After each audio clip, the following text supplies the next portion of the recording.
All right, we're back. You already know how it is. Winning mindset forming. Hello, Back and Jonathan. better than ever. Oh yeah. So, I want to talk about these spring leagues, particularly the XFL. So we already had the first 2 weeks of the XFL. Had the opportunity to watch a couple games this past weekend, and honestly, I can say I'm very impressed. I think everyone should, take a little bit of time to watch the level of competition at these spring leagues, the XFL, and then when we get the USFL starting in a few weeks. I think it's great football. These are developmental leagues. These leagues are for players that are ultimately looking for that chance to maybe make their debut in the NFL. Or the big thing, Jonathan, is players getting redemption. Players who have been in the NFL who, maybe the first chance, it didn't work out, but they're looking for that redemption. This is their second chance. Some people, this may be their third or fourth, but it's Yeah, it's it's another chance to get back to where they want to be. absolutely. And you and I both know that, sometimes the first opportunity you get somewhere isn't always the best one. So it's great to have a place where you can get that redemption. You know what I mean? And what sticks out to me is just you can kind of see that the joy, you can kind of see the joy that the players are playing with, you know. You can tell that it's nice to kind of have another league that they can compete in and just play the game. You know what I mean? And I remember seeing The Rock, like, I think made a speech to kick off the league, um, and he kinda gave that sentiment in a speech of, "This is the second chance. We're providing you guys with the second chance, and now we want you guys to bring us the game." So I think you're seeing some rejuvenated players, kinda taking their talents to this league and just making the most of the opportunity. It seems like they're playing, a little bit more free. They don't have that pressure probably of making the NFL, making the rosters, and I can imagine it'd be nice to find a league where you're welcomed and you get that other opportunity, especially, like, for example, think about a guy like Vic Beasley. Yep. Vic Beasley, he was a Pro Bowler with the Falcons. Obviously, he stood out that Super Bowl year. I thought he had a very good performance in the Super Bowl. It killed me because I just remember at the end of the game, he did have an opportunity for what would have been a game-changing interception. But no, Vic Beasley was a solid player. Vic Beasley, I mean, he was the answer because I followed that Falcons team a little bit because I was a fan of Julio Jones. He Mhm. was, like, my favorite player around that time, and I remember the Falcons, I believe the year before that, had, like, the worst pass rush in the league. I don't remember the guy that they had as a pass rusher, but he was on that team. He was very average. I forget his name, but they kinda revamped that offensive line. They got Vic Beasley. You Well, I know know who in, I'm like, talking the about? Mike Smith glory days, wasn't it, like, John Abraham? I don't think that's it. I'd have to look it up.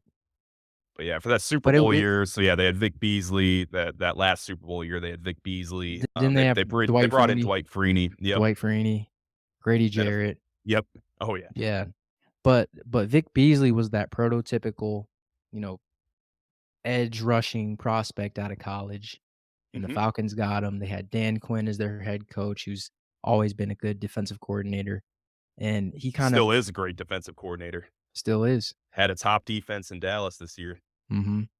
So, and then for him to get Vic Beasley to be the sack leader that year, because 'cause I'm pretty sure he was the sack leader that year, and then to get that Atlanta Falcons team to the Super Bowl, because defense was their issue, right? Like, that offense, if you watch Man in the Arena, the show with Tom Brady, he says that offense was unstoppable, the Atlanta Falcons offense. It was. Well, you had So, Kyle Shanahan, man. Kyle Shanahan's your OC. mhm, There's I no think it I bias think it there, of had a course. little bit to do with Julio and, They Mohamed they had Mohamed Sanu and Sanu, maybe Austin Hooper and maybe Tevin then Coleman and Tevin Devontae Freeman. Coleman, Devontae Freeman. Yeah, They Matt had Ryan. they have Russell Gage too. I don't think at that time. I Mhm. think that was a little after, but they had some pieces. Jaquiz Rodgers. Jaquiz Rogers. Oh, But, man. Yeah, yeah, I no, mean, just solid team. to get back before we go down a rabbit hole there. Yeah. Back to Vic Um, Beasley, though, he's not the only guy. You have we had a ton of NFLers, ton of former NFL players. I don't even know if that's a word. I said NFLers. It's gonna be a new word. We'll trademark it right now, NFLers. Yeah, Vic Beasley, Paxton Lynch, former first round pick of the Denver Broncos back in 2016. I saw Geronimo Allison, former receiver for the Packers. I saw Matt Elam, former first round pick defensive back for the Ravens back in 2013. He's still around. He's in the XFL. He's giving it a shot. I saw Kalen Balaj, former running back for the Jets and the Dolphins. And then, of course, the big one that sticks out because everyone appreciates his story is AJ McCarron. He's the starting quarterback right now for the St. Louis Battlehawks. AJ McCarron turned down $4 million to remain a backup quarterback in the NFL to pick up an XFL contract of 60,000. And his reasoning behind it was like, hey, I've made a great living in the NFL for the past, he's been in the league since 2014 as a backup quarterback, the past, what, 8, 9 years. And he wanted to make his reasoning behind this is he wants to make memories for his kids. He wants his kids to be able to see him actually playing, actually starting games, actually doing it, doing what everyone dreams of when they're a little kid. And I think that's incredible. I think that's what the XFL is all about. It's all for people that maybe didn't have that opportunity in the NFL. As we talked about already, second chances. This is a time for AJ McCarron to shine. yeah, absolutely. My main question is, like, how does the XFL kinda ditch the reputation of, like, or the perception? 'Cause, initially, there's gonna be the perception of, like, well, those are just the guys playing that can't make the NFL.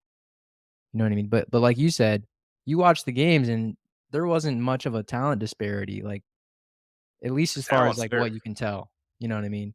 So my question is, how does the NFL, or not the NFL, how does the XFL kinda establish their own identity and create their own brand of football that fans actually wanna watch? 'Cause I feel like NFL fans are very loyal fans, so Absolutely. how do you get that group of people to tune in to the XFL and give these teams and these players another chance? Well, the big thing is the people. So obviously, Dwayne the Rock Johnson, huge part of that. And something that I like that he said was the XFL is here to stick around. He said it's going to stick around. I forget which speech that was. That might have been in his opening speech for the XFL. But the XFL in the past, it's come and gone, man. It's never been consistent. So I think that's a huge piece, maybe having someone like The Rock, maybe there's going to be consistency. Like maybe this is a spring league that will actually survive for years to come, and it won't go away like the others. And then in terms of people, like you have guys that have a ton of NFL experience. Like look at these coaching staffs. You got Wade Phillips as a head coach for Houston. You have Hines Ward as a head coach for San Antonio. You have Terrell Buckley, who was a Super Bowl champion with the Patriots. He's coaching the Orlando Guardians. You have Rod Woodson, a Hall of Fame safety for the 49ers. Okay, he played 1 year. He played 1 year with the Niners. I like to get credit for Rod Woodson. Well, he's known for the Steelers. We all know that. But you have Rod Woodson. You have Greg Williams as a D coordinator. And let me tell you, in the game I watched with Greg Williams, he was relentless, styling up pressures. It Listen, was the man, Greg I'm Williams a I knew. fan of I'm a fan of Greg Williams ever since he was the head coach of the Browns. That he had that team playing The interim fired head up. coach. Yep, He had absolutely. that team playing fired up. The defense was playing probably the best it's played in recent memory when Mhm. he was the coach, and then you had the offense with Baker when they finally haven't started having success. So I believe in Greg Williams, man. I think he knows how to coach for sure. And I know people that have played for Greg Williams, and they have the utmost respect for him. No one has said a single bad thing. People love playing for him. So you have the right people in place. You have that story. You have AJ McCarron. I mean, AJ McCarron, this could be the legacy for the XFL moving forward. A guy like AJ McCarron to turn down millions for an opportunity to play in this league. I think that speaks a lot too. And then you have a lot of ex NFL players that are in this league right now, which definitely gives it a lot more respect. And let me tell you, man, the effort is there. I absolutely love the effort. There's relentless effort on every single snap. And these players, they're not taking any plays for granted. It's good football. It's great competition. And then the big thing too is like the lack of penalties. Like I've noticed like the officials, they're kind of letting, especially like when it comes to, DPI, illegal contact, holding, like they're letting the boys play. I haven't seen a lot of those flags being called. Like there are some where I thought for certain, like, oh, this is DPI all over it. No, they're letting the boys play.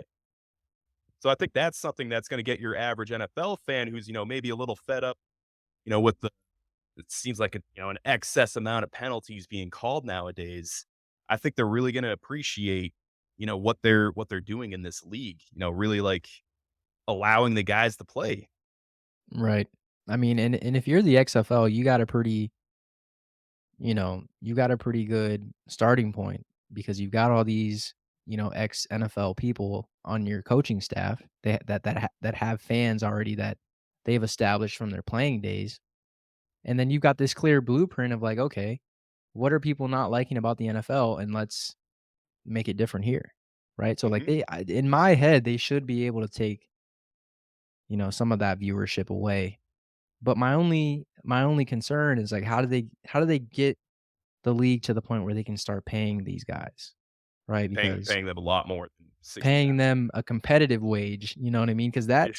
that's how the XFL would really be able to establish itself. Is like you kind of talked about AJ McCarron kind of being the almost like a poster child for them of, yeah, I turned down more money in the NFL to come and have this opportunity.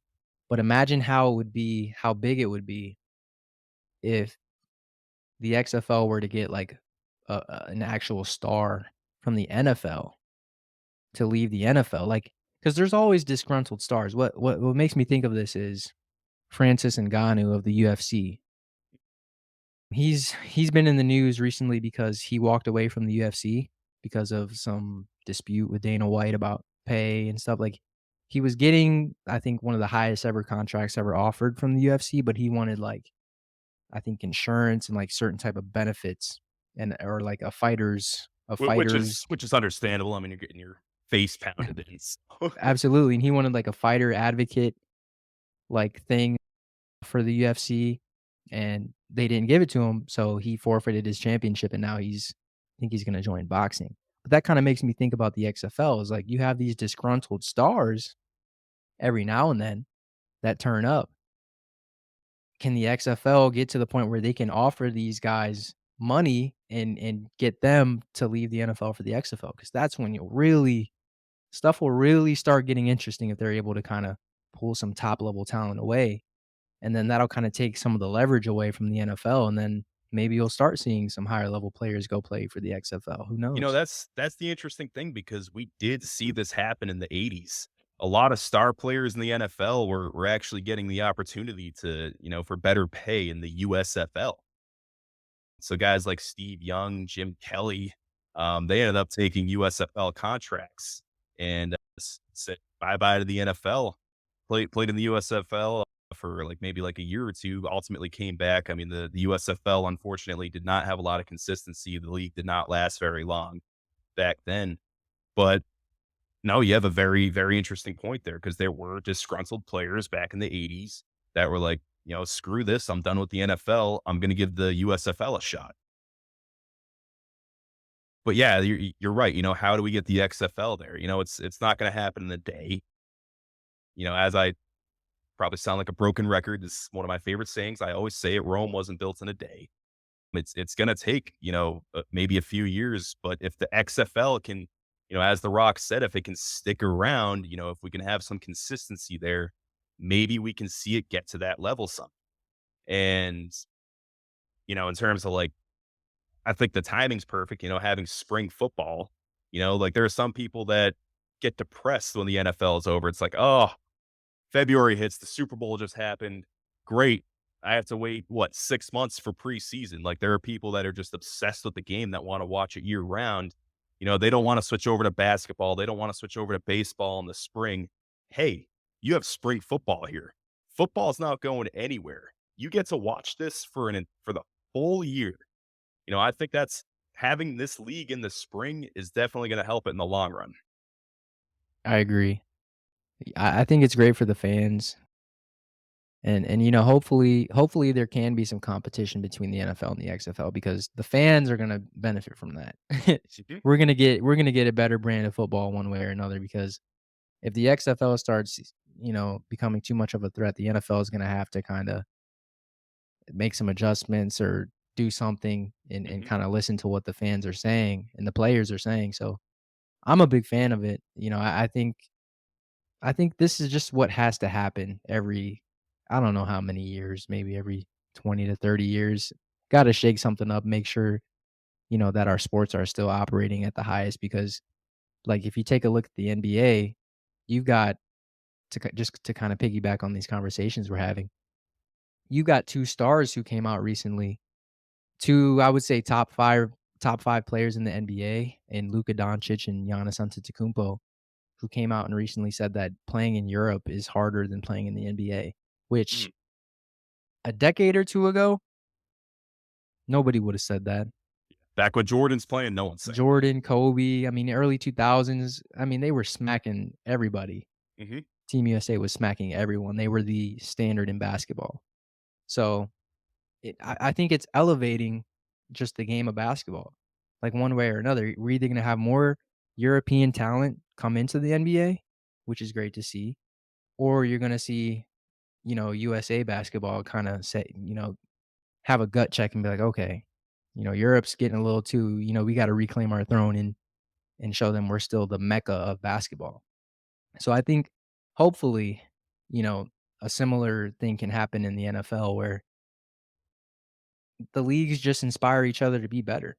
And Yeah. everyone has a seat at a table to play the game they love, and then the fans get more football to watch. So I don't really see anything negative about it.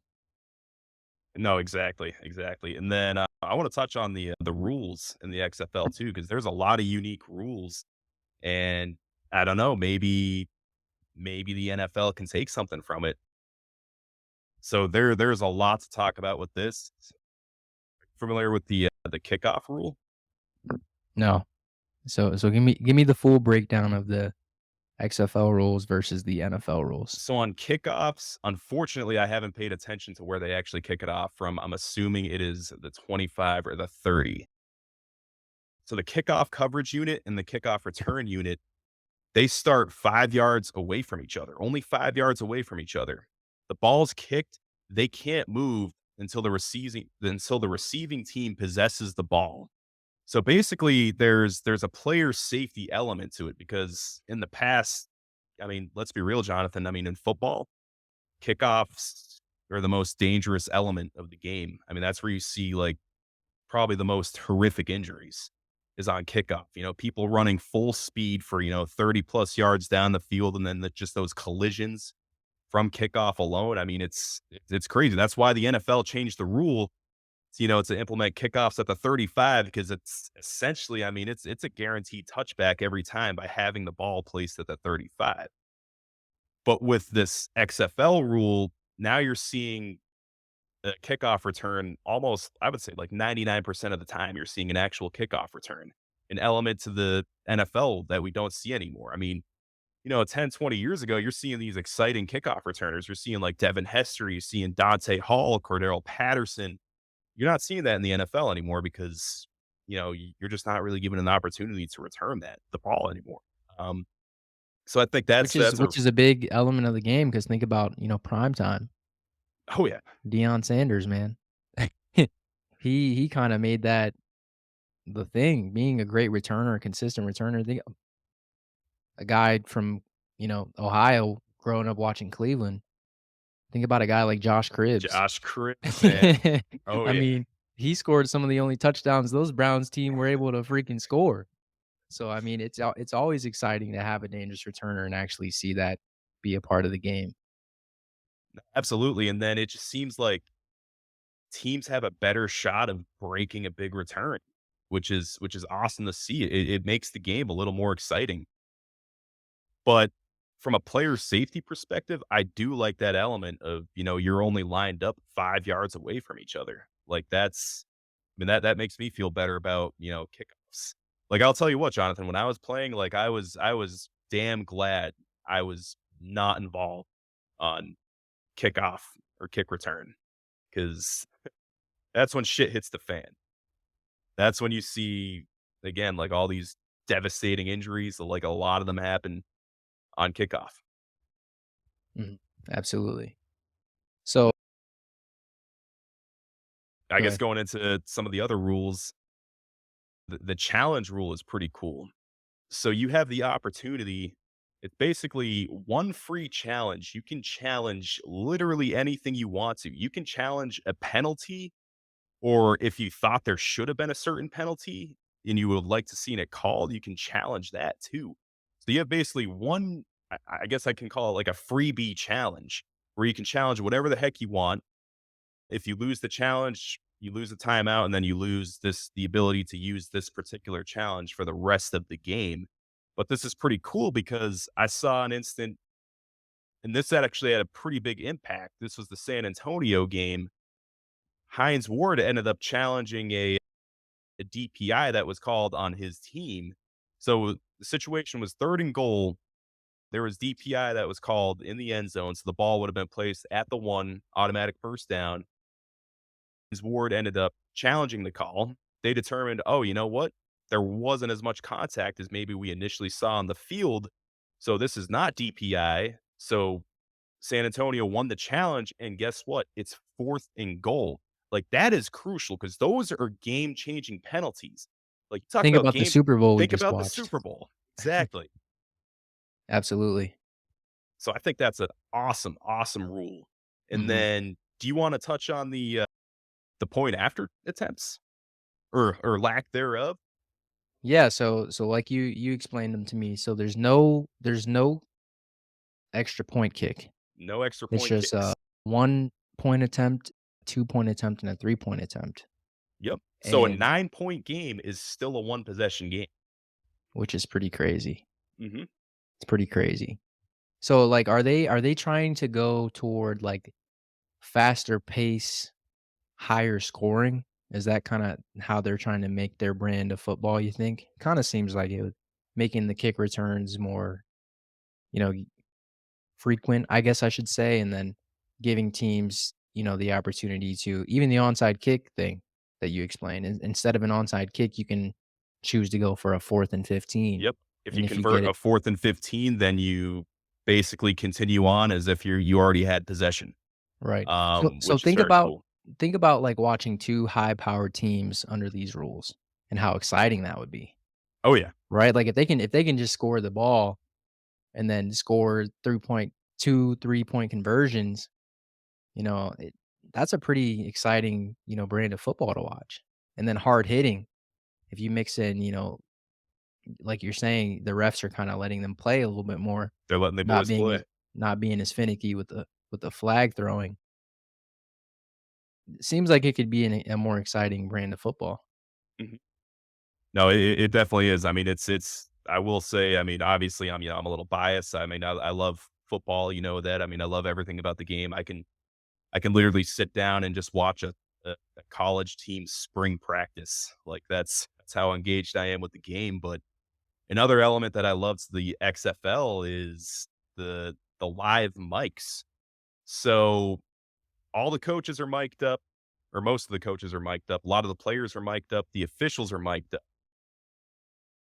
So it's pretty cool is you get to hear the offensive coordinator or defensive coordinator. You get to hear, like, let's say the OC's up in the booth.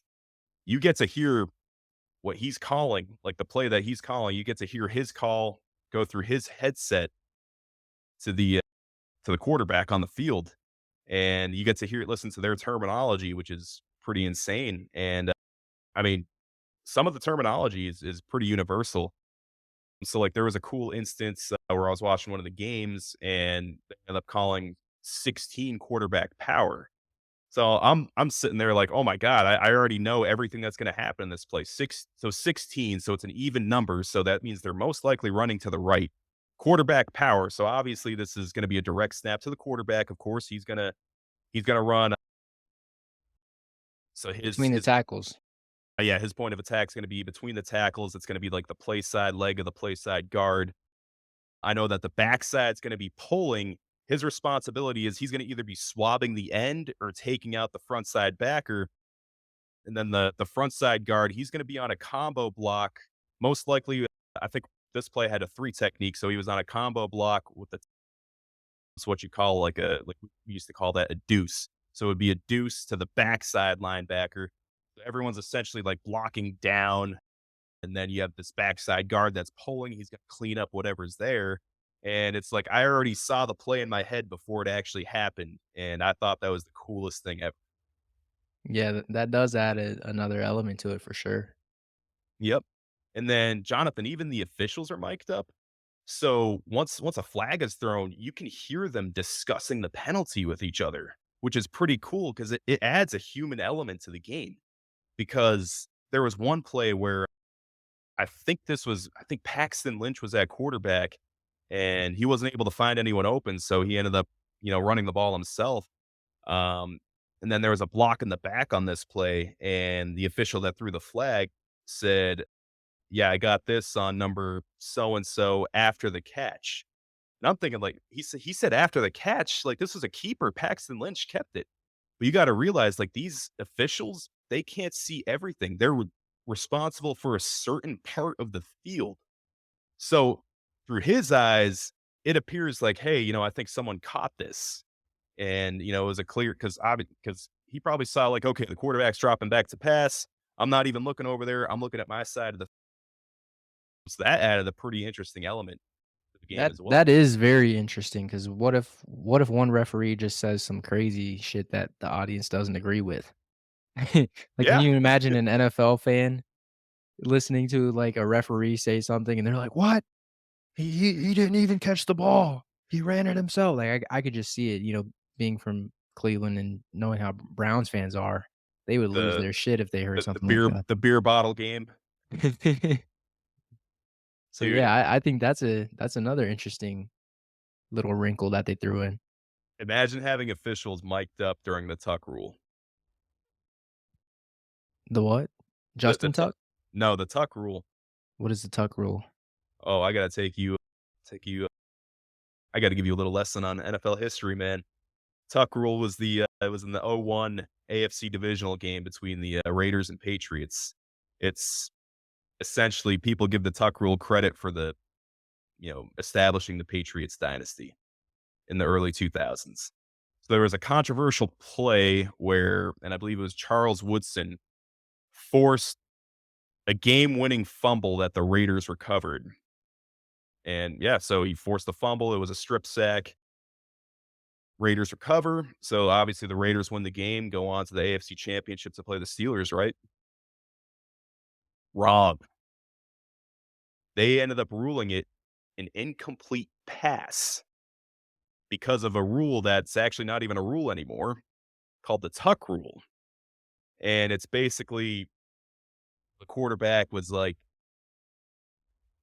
I don't know the exact definition of the rule, but ultimately it is ruled as an incomplete pass, and it's basically based off of like where the ball placement in his hand, and then like there was like a throwing motion or whatnot. It's a ridiculous rule, but So, basically, does that rule still exist today? no, I think 2011 is when they. I think 2011. We got to fact check this, Alright. but I'm But pretty sure I think in general, though, sometimes there's some questionable rules that come about in the NFL, so hopefully the XFL will make them get their stuff together. well, hey, I mean that ability to challenge literally anything. I mean that helps a lot. Mhm. So talk to me about the USFL, like, we've kind of gone over how the XFL so far is differing from the NFL. Mhm. Where does the USFL kind of fit into this, and what do you think? What do you anticipate their strategy will be? So the USFL is basically the closest thing to the NFL in terms of the rules. So you don't have any of these unique rules that the XFL has. The USFL is basically the NFL. But the USFL, so last year they only played their games in one location. So they played in Birmingham. So they played at the University of Alabama Birmingham's stadium, UAB. So that's where all the games were for all. How many teams are in the USFL? I think it's 8. That's where all 8 teams would play. So every single game was at this stadium. Whereas in the XFL, like you actually have home field advantage. Each team, like each hosting city, actually has a venue. The coolest one, actually, believe it or not, the Vegas game I watched, they played at a minor league baseball stadium. So they ended up converting the baseball diamond into a football field for that game, which was pretty cool. That doesn't seem like it'd be possible. Oh, it's possible, man. I mean, it happened to me when we played our bowl game at Tropicana Field when I was at UConn. So we played the St. Petersburg Bowl where the Tampa Bay Rays play. And then I think the year I left UConn, we were supposed to play. I mean, they ultimately, obviously, they ended up playing there. I wasn't there, but they played at Fenway Park the year I left. The year before I got there, they played at Yankee Stadium. So I mean, it's possible. Gotcha.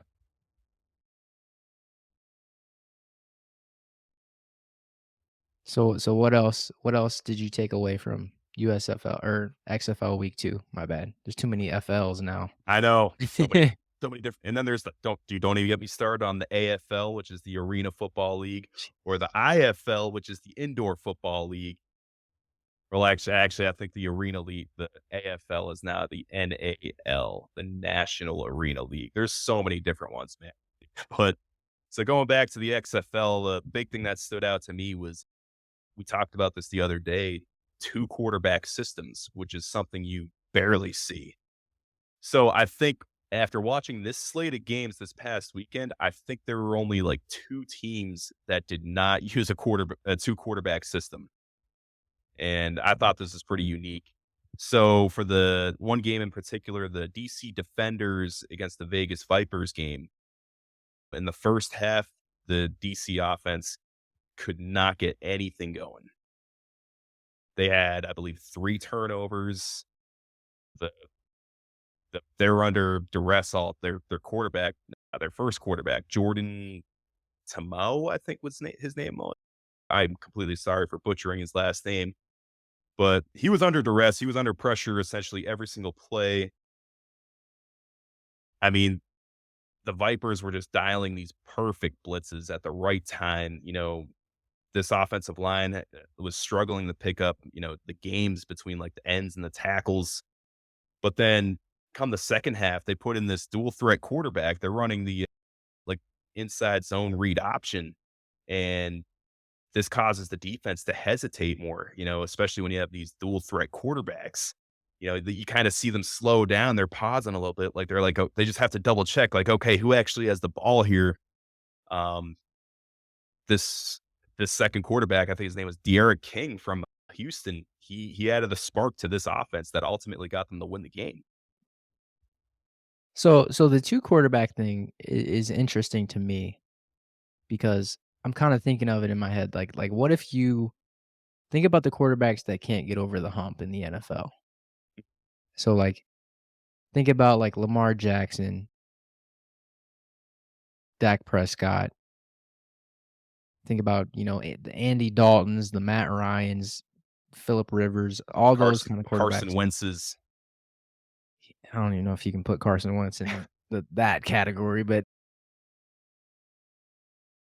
think about those guys and, like, think about, Jalen Hurts. Think about how he got replaced in the national championship for Tua. Yep. So, think about how, like, a team could potentially employ this dual quarterback system to kinda switch up, like, it'd almost be like going from one polarity to the other. Like, imagine the Ravens having a really accurate passer, like pocket passer, and then they're able to kinda almost employ a new offense outside of what they're known for, which is that running offense with Lamar Jackson. So I think it's interesting. It's definitely theoretically, it sounds awesome, but, like, personnel-wise, how would you make that work? If we were to ever see this kinda at the highest level, how would you make that work? And schematically, can you make a pocket passer fit within an offense that's catered around a mobile guy like Lamar Jackson? Is It, that possible, or would you have to have a it's whole 'nother kinda scheme in place to fit that other quarterback? it's very difficult to do, and the thing is, we have seen this in the past in the NFL. I mean, the Niners tried doing this in 2021 with Trey Lance and Jimmy Garoppolo. They tried doing this two quarterback system. So Jimmy was the starting quarterback, but they would throw Trey in there. Sometimes they would throw Trey in on the same drive. And from what I noticed from that was it kind of took away from the rhythm of the game. You know, it affected the rhythm of the offense. Eventually, after like the first eight, yeah, 8 games of the season, the Niners were like, yeah, we're done with this two quarterback system. It's just going to be Jimmy and that's it. You know, we see this. I would say the team that's most successful with this is probably the Saints. Um, but they don't really do this too often, which is why I don't really want to say, oh yeah, it's a two quarterback system. You know, when they bring in Taysom Hill.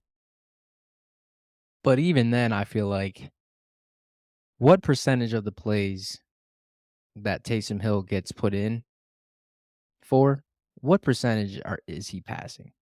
You It's know a what I mean? very It small it's percentage. almost like it's not even a dual quarterback system. It's almost like You can call that a true wildcat package, to be exactly, completely honest. exactly. He's basically a running back. Now, can he throw the ball? Yeah.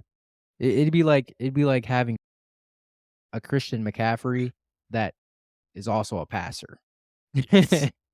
No, You know? exactly, exactly. And I mean, it's tough because, you know, you have to cater to whatever quarterback you have out there. So if you're in an offense that has a mobile quarterback, you better hope that your backup quarterback is mobile too, because if you're going to a traditional pocket passer, I mean, it can ruin your entire game plan. It's like I will say, you know, obviously I'm going to talk about the 49ers because that's my team, but once we saw Trey Lance go down in week 2, you know, we saw kind of a lackluster offense for the next few weeks because the whole offense was built around, you know, Trey's mobility. But now we're going back to Jimmy, where, you know, Jimmy is a traditional pocket passer. So you're limited as to what this offense can do. You're limited to what, you know, Jimmy's able to do. I mean, don't get me wrong, Jimmy Garoppolo, he's been in the NFL since 2014. He's proven to be a solid pocket passer. But I feel like the offense that Shanahan wanted to run, it didn't necessarily cater to someone like Jimmy G. But then we had a guy like Brock Purdy come in later in the year. Brock Purdy has a little bit of mobility, so you can. So I noticed when Purdy ended up, you know, entering the starting lineup, the Niners were doing what they do best, which is, you know, they love play action.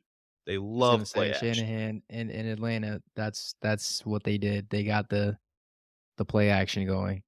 Yep. Um, And Garoppolo was a guy that, you know, the play action was never really. It's not really his strength.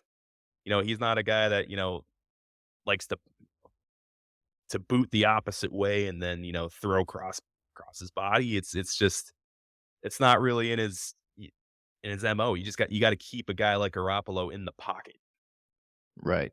Which, like we kinda talked about during our Super Bowl recap, it's interesting how, times have changed to where the obsolete quarterbacks used to be the mobile guys, and now we're seeing the league is kinda moving towards those mobile quarterbacks. Yeah. So it'll be interesting to see, as we because I was just reading something about they're calling some prospect, I think he plays at Florida. They're calling him like a mixture between who is it? It was Justin Fields and somebody else. They said he's a Mhm. mix between the 2 of them. And I'm like, so clearly he's a mobile quarterback and they're like drooling over him. You But know it's what? just Going back to Justin Fields, I feel like Fields gets a bad rap, man. He had a solid year this past year. You I mean, think? I thought so. I mean, I'm watching Bears games and with him under center, it looked like for the most part, a lot of these games they were putting up like 30 points a game. I mean, their defense needs a lot of work. I remember watching one game. I don't remember who it was against. It was a primetime game, I believe. If it was against the And Packers, the offense was definitely lackluster. They, for some reason, they just cannot get into a rhythm against the Packers. okay, that might have been it. But I was just like, there. It was like Fields was just the only one on the field. Yeah, Like, it was like he was their only option, which I feel for him because, the mobile quarterbacks, what they're gonna say is that, well, they run too much or they can't pass. But it's like, if you don't put the guy in a position to succeed, I would be running too. if you give Fields the weapons that Tom Brady had in Tampa Bay, then you're going to see a completely different Justin Fields. That's all I'm going to say Mhm. Hey, maybe the Niners can work out a trade. for Justin Fields. Yeah. We They're got our still guy, committed, man. even though they're We bringing in veterans. well, they're going to bring in a veteran because of their unique ability to go through quarterbacks like crazy because of due to injury. Yeah, I mean, not a lot of teams lose 4 quarterbacks in 1 year. So, Maybe I they will should say sign Colin Kaepernick. I will say this did happen to me in college. My last year in college, we ended up losing 3 quarterbacks, and our last 3 games of the season, we were down to our 4th string true freshman quarterback. Rough. You Yep. lost that game, didn't you? No, he actually never lost the Yeah. game for us. So this is Damn, pretty interesting. So he we defied were the odds. yeah, so we were 4-4 going into no, wait, were we 4-4? Yes, yes, I believe so. We were 4-4 going into this particular game where our 3rd string quarterback got hurt, and then our 4th string had to come in and finish this game for us. So he won that game. We ended up finishing 7-4 with him as our starting quarterback for the last few games. So I got to go out for the first time in my college career with a winning record. Got to go out, and this guy deserves a lot of credit.